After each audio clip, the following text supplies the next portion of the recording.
When it comes to NFTs and copyright, Mm-hmm. I know a question that has been going around is if NFTs replace the need to actually register with the Copyright Office.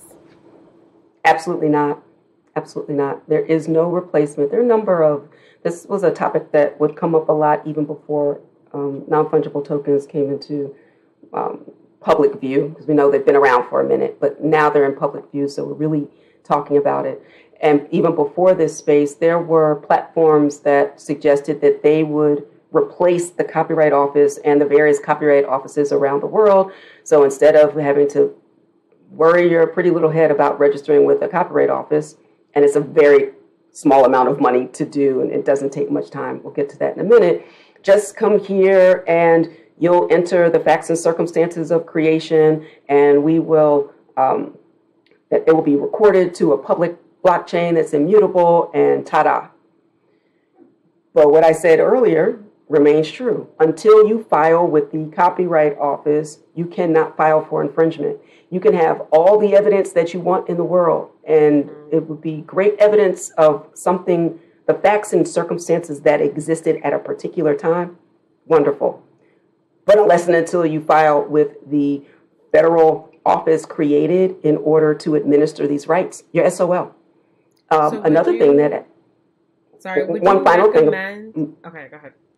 The one final thing about that is that in 2019, the Supreme Court held that you cannot sue until you first register your copyright. So the highest court in the land has already spoken. It spoke 2 years ago about it. You do yourself a tremendous disservice. It reminds me of the analog example back in the 20th century when people would mail themselves their poem or something that says, this will be the evidence I need if someone ever infringes. You can't use it because you can't get into court. So it's the same thing. So would you recommend that every NFT artist register every piece that they mint with the Copyright Office? 1,000%.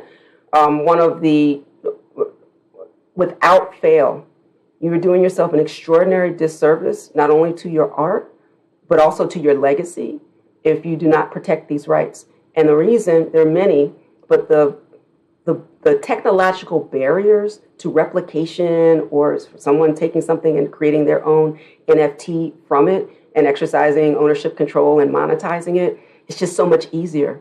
There were some natural technological barriers to this type of infringement before, we have long since left that behind. And so you absolutely have to register with the Copyright Office in order to protect your work. I mentioned earlier that there are a number of benefits to registration, even though it's not required. One of them is you have 3 months from the time that you have publicly displayed or from the moment that you have published your work. And so from the date that you do that, you have 3 months to secure some really valuable rights. One, statutory damages. The other, attorney's fees.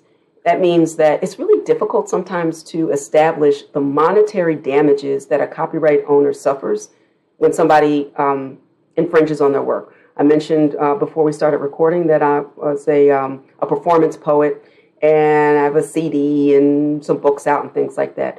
My biggest fan could go all around the country publicly performing my work, not charging a dime. And so if they don't have any profits, and it's expensive to sue someone, then but for statutory damages, that basically means that Congress took the time to write out, if there is an infringement, then you receive this amount of money. It goes in most cases from $750 per infringement to $30,000 per infringement, up to $150,000 in the most egregious, like you should be ashamed of yourself, and then down to technical infringements, but there was a good faith effort, but they just got it wrong, down to $250. That's a wide range that you don't have to prove that money, but you get that money by one, registering, and two, registering within the relevant time period to preserve your rights. You can always sue, but you cannot always rely on statutory damages. You have 3 months from the date of publication. You must, even if you don't do it before, as a part of your minting protocol and your IP strategy, you must include registering the copyright.